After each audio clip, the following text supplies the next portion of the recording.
Coming to you from the city with the largest public transit system and, not coincidentally, the largest public restroom in the entire world, it's Ventriloquism Weekly.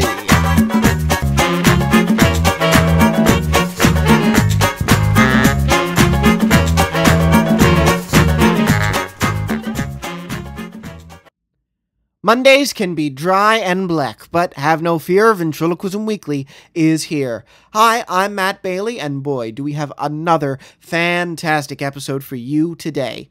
Tom Crowl is not only one of the top corporate entertainers in the world, he also owns the premier online course for learning ventriloquism, appropriately called learnventriloquism.com. Now, don't worry about how to find it or anything. I'll fill you in on all of that good stuff after our really cool interview. I'm just so excited about it. I want to get right to it. So, to fill us in on everything from corporate entertainment to his involvement in the reboot of Mayor Studios and what exactly is dangerous about his act, here's Tom Crowl. How are you today? Thank you for being with us. I am doing great, Matt. It is a pleasure to be here with you. I just want to say right off the top that I've been listening to your podcasts. I've been impressed with what you're doing, and it looks like you're doing well with it, so keep up the great work. Well, thank you very much. Coming from you, that means a lot. And I just want to jump right in here. How'd you get started in ventriloquism? Well, I really didn't have the same path that a lot of your previous interviews did. I started out as a very little kid. I saw Senor Wences on the Ed Sullivan Show, and that was kind of a freak accident. I was into Topo Gigio. So I saw Senor Wences. I thought he was hilarious. I don't know if I really understood what he did. And then as I was growing up, of course, I saw Sherry Lewis, but I had always wanted to be a magician. So even though I liked what Jay Johnson did on Soap, and I liked what Ron Lucas was doing when you'd see him perform for the president, ventriloquism never really, resonated with me. It wasn't something that I wanted to do. I did get a Simon Says as from the Sears catalog for Christmas one year, but I just never grasped them, just never understood it. And I saw a lot of bad ventriloquists growing up. Some magicians who had taken up ventriloquism as a side, they really didn't practice it. They didn't have the skills. They were doing lame jokes. I wanted to be a magician. I wanted to be the next David Copperfield. Didn't happen. So it wasn't really until much later in life, it was the mid-90s, that I came across Ken Groves. We were working a fair together in western Pennsylvania, and he invited me down to see his show, which was the last thing I wanted to see. I remember going into that, I sat in the back row on the bleachers, just so I could dive out of there. It was not what I wanted to see. And from the second Ken came on stage, he blew me away. Wow. He was without a doubt the funniest, most skilled vent I had ever seen live, and literally he ruined ventriloquism for me. I couldn't watch another vent after that. I would see their lips moving, or I would see, the character wasn't developed, or and Ken was a complete package. So about 2005, my wife, who had been working with me in the magic show, decided she wanted to pursue her own. Oh, great. Sorry. No problem. Why did I not mute that? Don't worry about it. Oh, and I know who it is too. It's another one of your another one of your interviews in the future. Let's see, where was I? I have no idea where I was. Your wife left the act? Yeah, my wife. Yeah. Okay. Yeah. You can edit this, right? So, in 2005, my wife decided she wanted to pursue her own career. She was part of my show. We were a husband-wife comedy magic team, and she wanted to pursue her own career, so I was stuck literally doing what amounted to a kid's show. We were a family act when she was with me because we were able to do illusions and adult material. But when she left, it was like, okay, I'm stuck with this kid's show. So rather than hire somebody to go on the road with me and retrain them and have to lug around all this equipment, I called up Ken. I said, I've always liked ventriloquism. Would you teach me? And that's how I made the transition over the next year or so from doing magic full time to doing ventriloquism full time. It's great. It's great. So, what was your first character on that journey? The first character I had was a monkey named Raoul, and he didn't really work for me. I didn't really understand how to create a character at that point. Ken was slowly working with me on technique. I had bought a lot of puppets. I think a lot of ventriloquists, when they get into this, they buy way too many puppets. Mm-hmm. And then they try to create a character around the puppet. And with me, it was I started out with these characters I didn't have any, or these puppets I didn't have any characters for. Dangerous kind of came about in a weird way. He was an eBay puppet that I saw and fell in love with. I created a 5-minute routine for him, and the audiences just loved him. And when I would look into that duck's eyes, I would just see this character, and it gelled from there. And we've built on it over the past however many years I've been doing this. So. And is it still the same? Is it still the same puppet? Well, the original puppet, Dangerous, was kept way too long. I do a lot of shows, or I did when I started out. I did a lot of shows. And the puppet probably went about a year beyond what it really should have to look good. He was originally a Pavlov's puppet, and I contacted Pavlov's, and I said, I need another one. And they made me one, and it wasn't right. It just was not right in any manner, shape, or form, which is weird because they looked similar, but they weren't right. Contacted Ivan again. I said, I need another one. It's got to be larger. It's got to fit. It's got, the eyes were wrong. The look was wrong. I said, let's redo this. They sent me another one. It was close enough that I was able to, for about a year and a half, well, actually almost 2 years, use the backup that he made. And then I decided I was going to contact some other puppet makers and have the puppet redone to fit me. And I've had 2 other puppet makers attempt it. The first one I was a little bit skeptical of, but I actually have fallen in love with that puppet. And so now they are making my puppets for me. That's great. That's great. So can you talk about some of your other characters and how they've come about? Well, let's see. Dangerous is the bulk of my act. Mm-hmm. The one thing I wanted to avoid when I got into Vent was, pull out a puppet, couple minutes here, pull out another puppet, couple minutes there. And the reason is the puppets, as you well know, or the figures, they take up space. And one of the things I wanted to do was make my act pack small enough that I could take it anywhere in a carry-on case. Mm-hmm. My goal was always to, do corporate and fly around the country and do shows. And so I wanted to make the show pack as small as possible.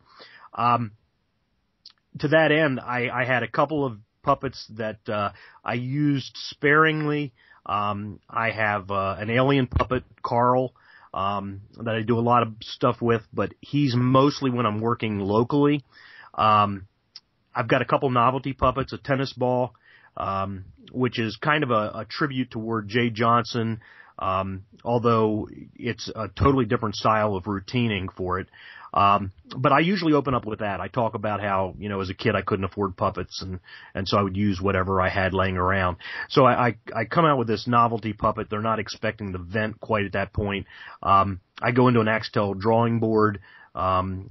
So that's, another short. And then I bring out Dangerous, and he's the bulk of my show. I usually close with human puppets, which are the Vent masks, which are made by Juan Lu over in the Philippines. Yes, Juan Lu's masks are great.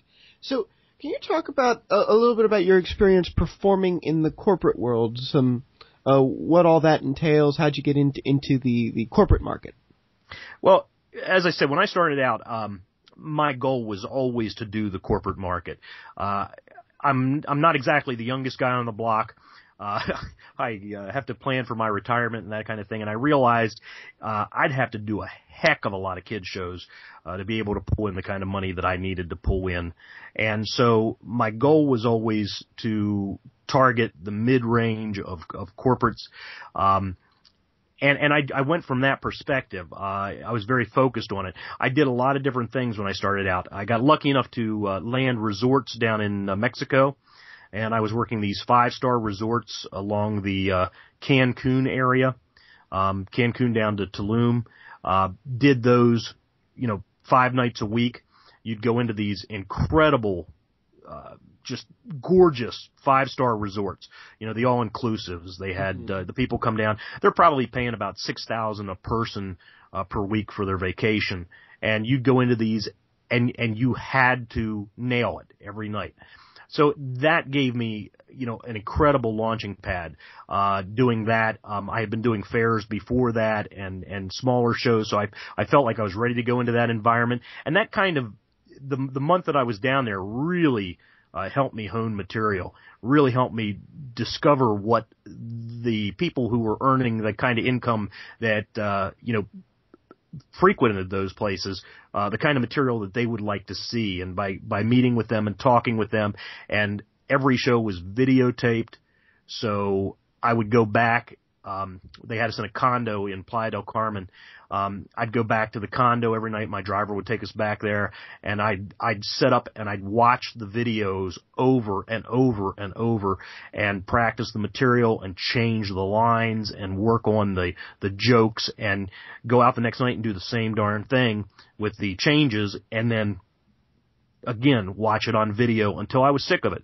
I think that's video is one of the fastest ways to improve your act. After doing the Cancun gigs, I landed a thing called Beach Street USA. That was doing street, and probably about as far from the corporate world as you can get. But the street performances when I started down there, I was doing 4 shows a night. You'd be working for a month at a time. So, that's 120 shows in a month. You either get good really fast or you burn out. And I burned out. So, but got back. I talked to Jay Johnson during all that. I was like, man, Jay, I'm having issues. I can't focus. I'm forgetting what I did in what show, where I am. And he gave me some of the best advice I'd ever received to work that kind of situation, was to just make sure you stay in the moment for that audience. And I started doing that. It started making a huge change. With all the shows and all the video and watching it over and over, I progressed to a point where I felt I was ready to start doing corporate. And I got into the corporate market at the low end, just to get my feet wet, to learn what a corporate show was. So many magicians and ventriloquists have this idea that it's their show. With the corporate market, it's not your show. It's their event and how you fit into their event. And it's a whole different mindset, because you have to nail it. Somebody's job is on the line. The person that hired you could get chewed out if you use the wrong joke, if you use the wrong word. And that's not to say that corporate is squeaky clean.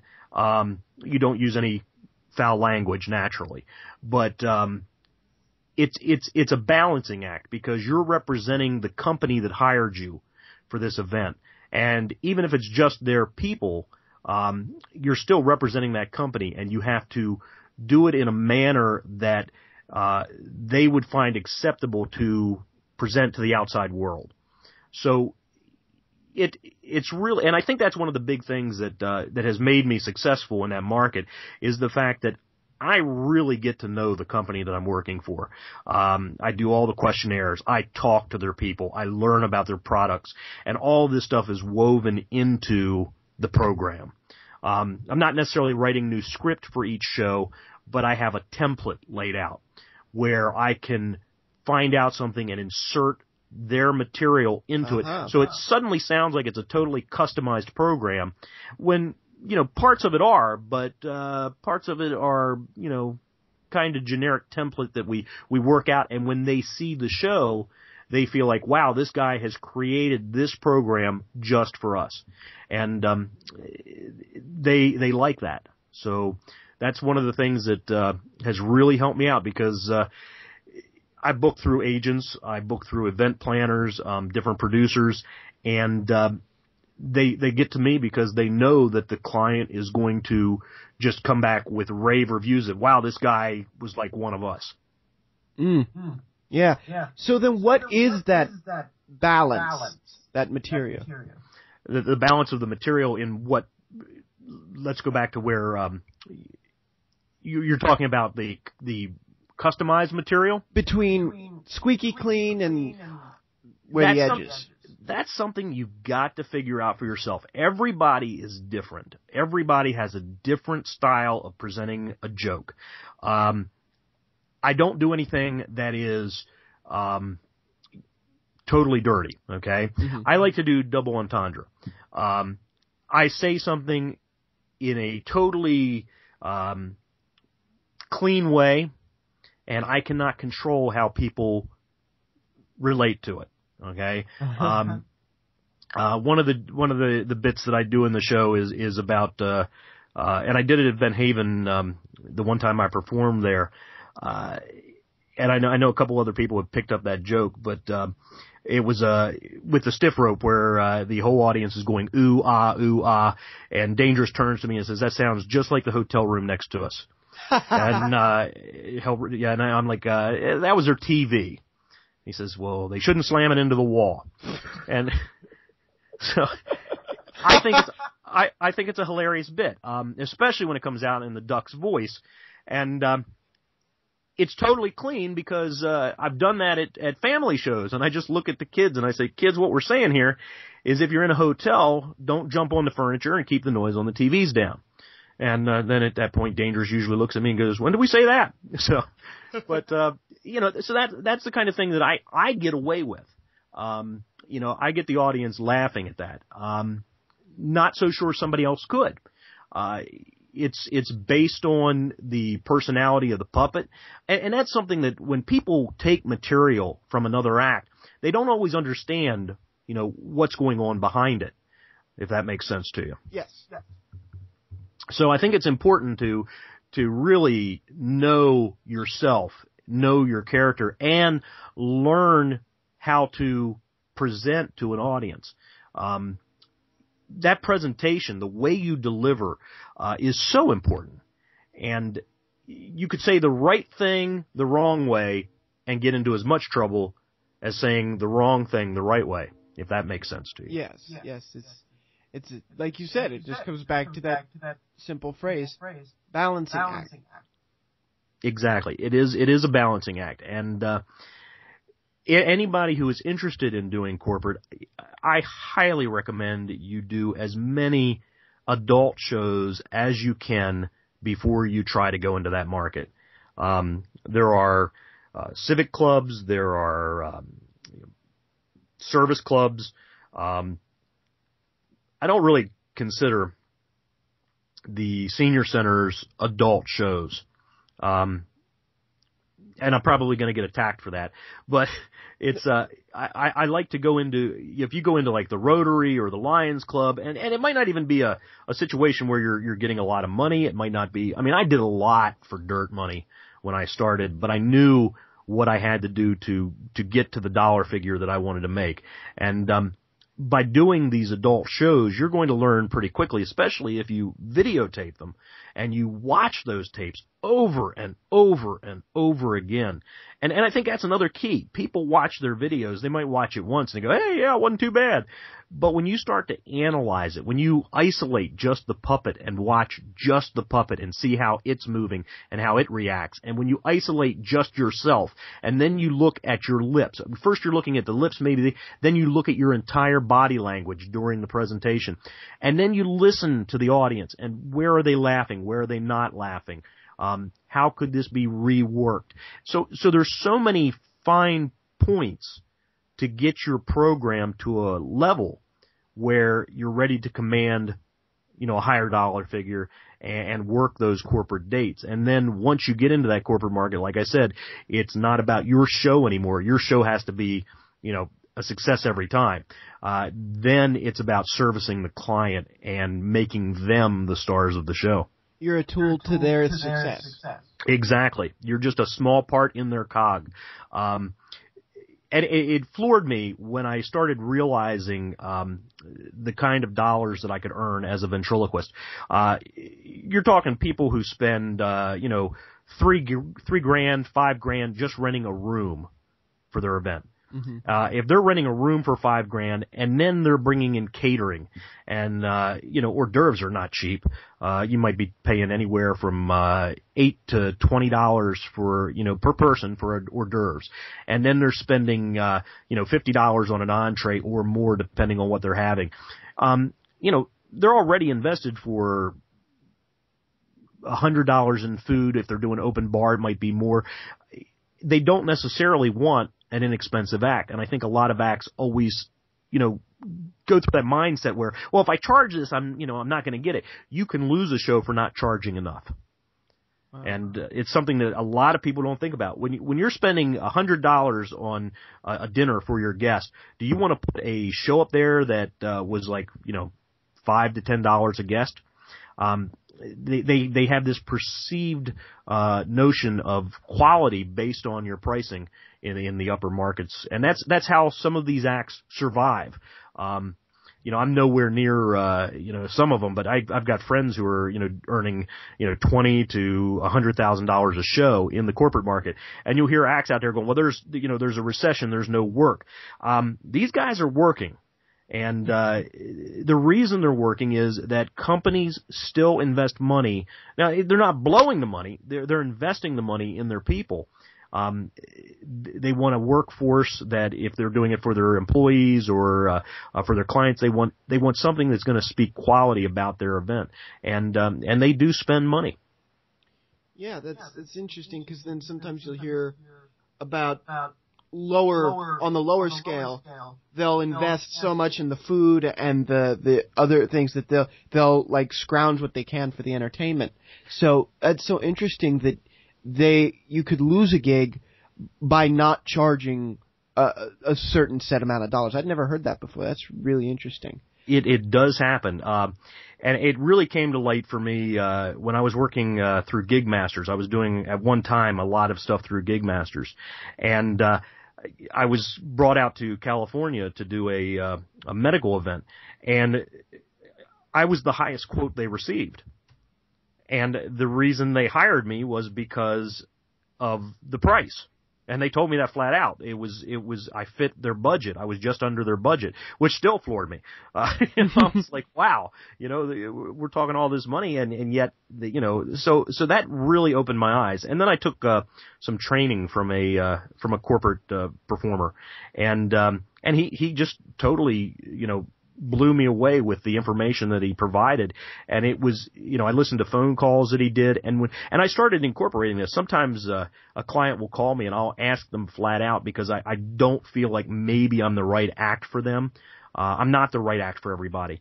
And I come right out and I say, it sounds like a really good event. I'm just not sure that I'm right. Can you give me an idea what type of budget you have to work with? And I do that for a couple of reasons, because I do a proposal.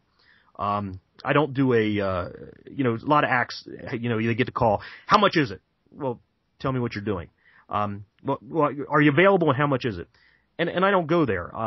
I'll find out everything I can about their event, and then I'll say, okay, I'm going to send you a proposal. And I don't talk price over the phone.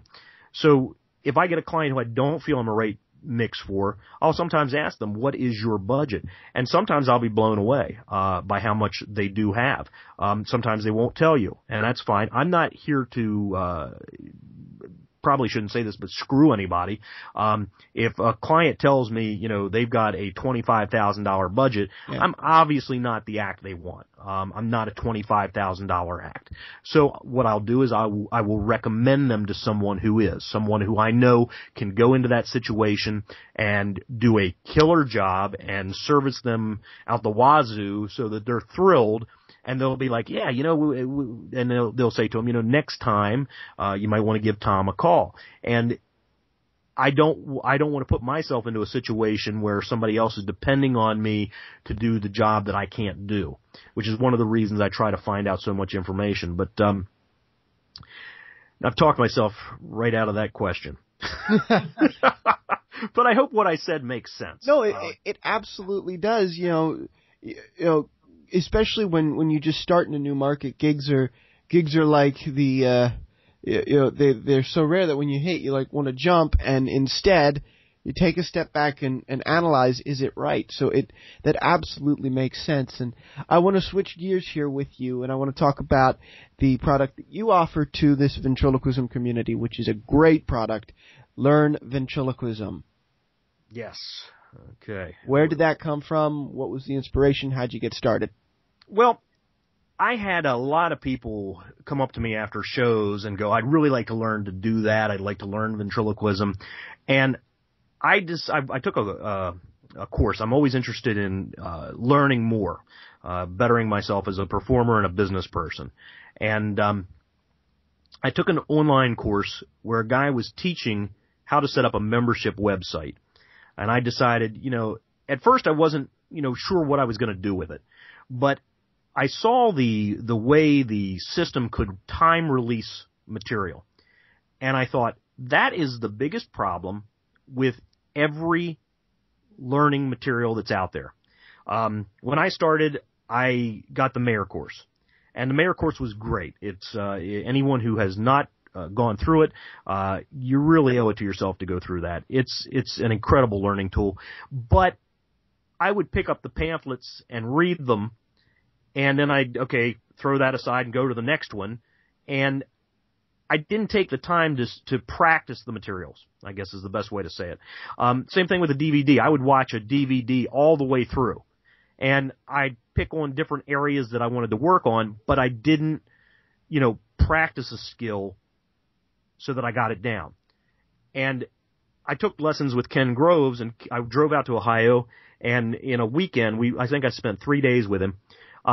He taught me how to breathe and how to click my tongue and sent me home. Said, practice these. So I was like, you gotta be kidding me. But I realized that the way I learned was doing the basic skills and practicing them before I moved on. And with the time-released version of this software, I realized I could create virtual online lessons. I could teach it once. I had a lot of people asking me if I would teach them, and I could teach it once and then literally make it available to as many people who has wanted to watch it, who wanted to learn. And I originally created this as a thing to sell as back of room sales after a show where you maybe have souvenirs or something. Yeah. And I was thinking, I'm going to put this together for that. And I had a couple of ventriloquists go through it as beta testers. And they all came away with, my God, this is incredible. This is great. And Steve Hurst and Dan Willinger of Ventriloquist Central said to me, we would like to promote this to the ventriloquist community. So we set it up, and it has done more online than it ever would do through my back of room sales. I've just been blown away by how many people like the course, how many people have found it useful. We've got a great core of members. We've got a forum on the site where people are sharing their videos and sharing their insights, and when they have trouble, we try to talk everything through. The course is constantly evolving. We've added dialogue books. We've added stuff on manipulation, and the course can be updated at any time thanks to the electronic nature of it. And everybody who's a member automatically gets those updates. So once you join, you are a member for life, and every time that course evolves, you benefit from that. It's great.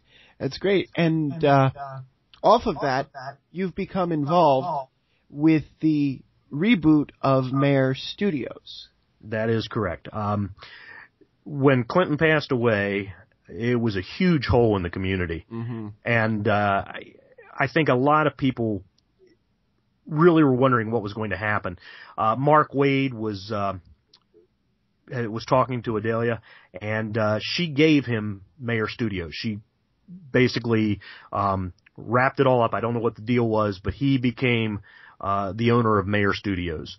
And when that happened, Mark realized that the course was dated. It had been around since the 30s. Clinton had updated it. I think that was in the 70s or early 80s. But it really hadn't moved beyond that. And it was expensive to print the books. It was expensive to mail out. It was a heavy object. And Mark wanted to update the course and improve it. So he contacted Ken Groves, and again, Ken is, as I said, one of the technically best ventriloquists out there.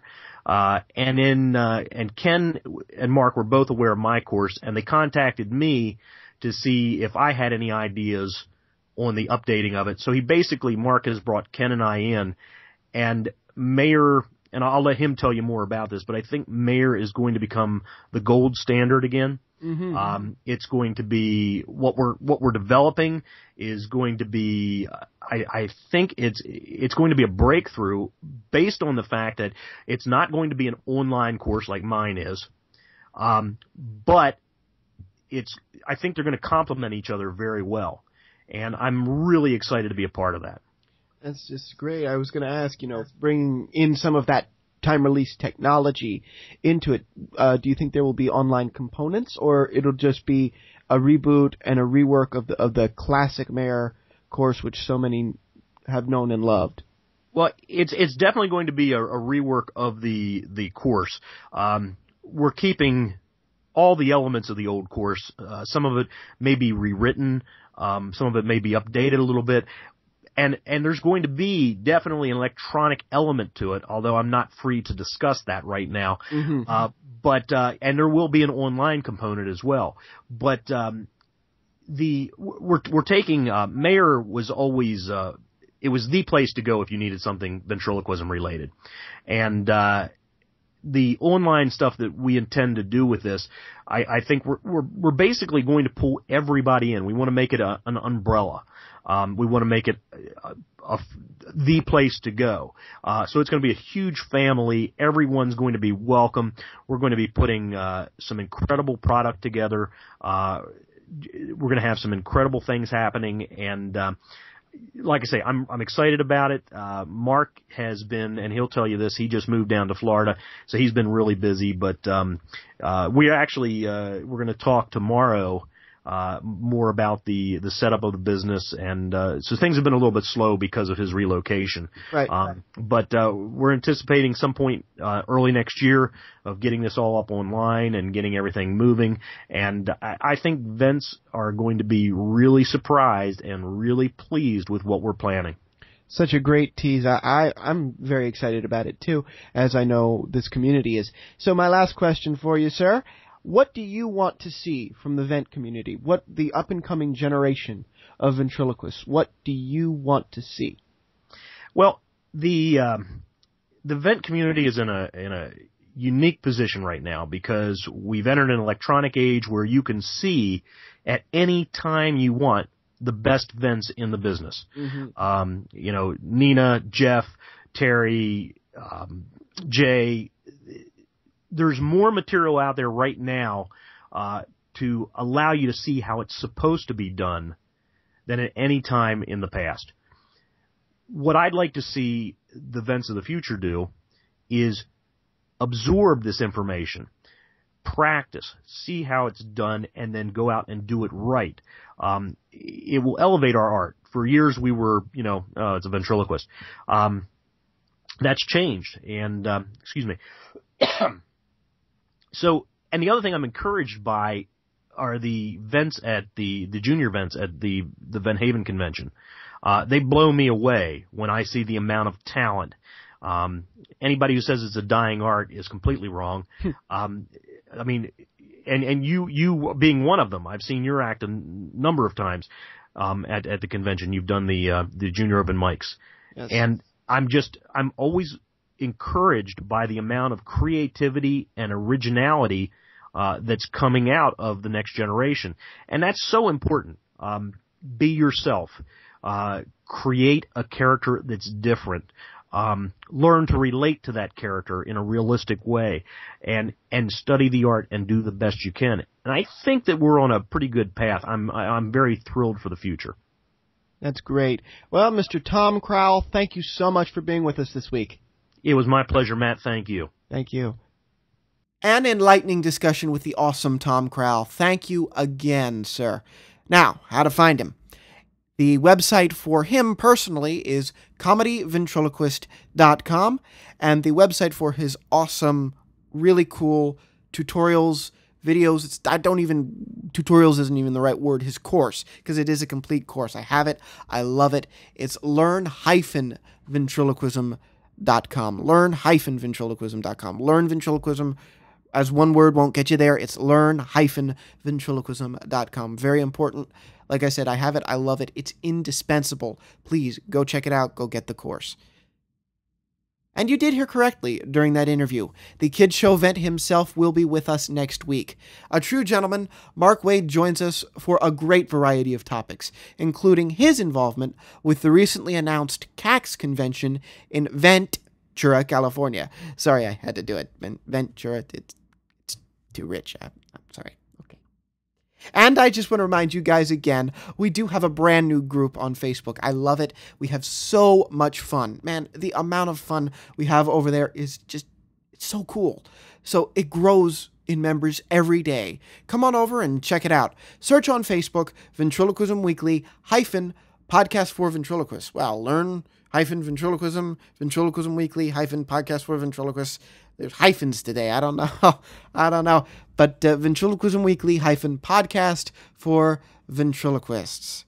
And that's it for us this week. Write to us. Take charge of your podcast. Send your thoughts on all of our topics to ventriloquismweekly@gmail.com. Please, we're getting great suggestions, and I'm approaching people I never would have thought there'd be interest in for a ventriloquism podcast, because you guys are just sending in these great, great suggestions, and I can't wait for the second half of this semester here at school and this season of Ventriloquism Weekly. All of our episodes are available to download on iTunes. Well, most of them. I still haven't put back up the first episode or the second episode. That's my fault. You can also listen and follow us on the hosting site, ventriloquismweekly.podomatic.com. And signing off for Ventriloquism Weekly, I'm Matt Bailey, reminding all you vents out there to keep talking for two.